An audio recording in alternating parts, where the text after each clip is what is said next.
इस वीडियो में हम लोग सर्वनाम पढ़ेंगे। सर्वनाम का परिभाषा और उसका भेद और उसका भेद का परिभाषा और साथ में उदाहरण। आइए सर्वनाम का परिभाषा से स्टार्ट करते हैं। जो शब्द संज्ञा के स्थान पर प्रयोग किए जाते हैं उसे सर्वनाम कहते हैं।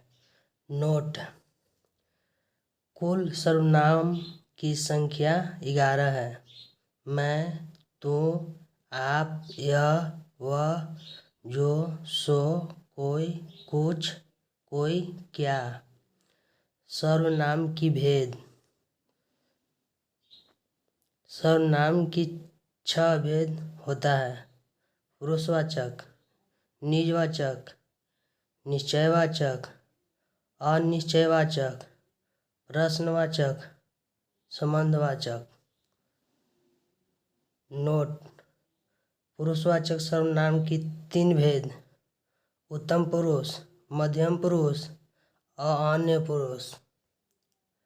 पुरुषवाचक सर्वनाम की परिभाषा: बोलने वाले, सुनने वाले, जिसके बारे में कहा जाए के लिए प्रयुक्त सर्वनाम को पुरुषवाचक सर्वनाम कहलाता है।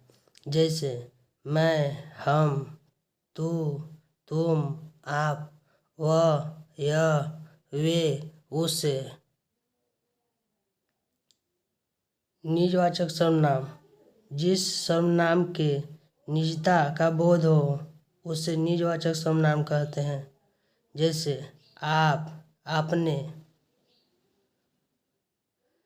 तीसरा, निश्चयवाचक सर्वनाम: जिन शब्दों से समीप या दूर की वस्तुओं के बारे में निश्चित जानकारी मिलती है उसे निश्चयवाचक सर्वनाम कहलाता है। जैसे यह, वह। अनिश्चयवाचक सर्वनाम: जिस सर्वनाम से किसी व्यक्ति, वस्तु या स्थान के अनिश्चित का बोध हो उसे अनिश्चयवाचक सर्वनाम कहलाता है। जैसे कुछ, कोई। 5वां, प्रश्नवाचक सर्वनाम: जिस शब्दों से कोई प्रश्न पूछा जाए उसे प्रश्नवाचक सर्वनाम कहते हैं। जैसे क्या, कैसा, कौन, कब आदि। 6ठा, संबंधवाचक सर्वनाम: जो शब्द संबंध बतलाने के लिए प्रयोग किया जाए उसे संबंधवाचक सर्वनाम कहते हैं। जैसे जो, सोए, जो, वे।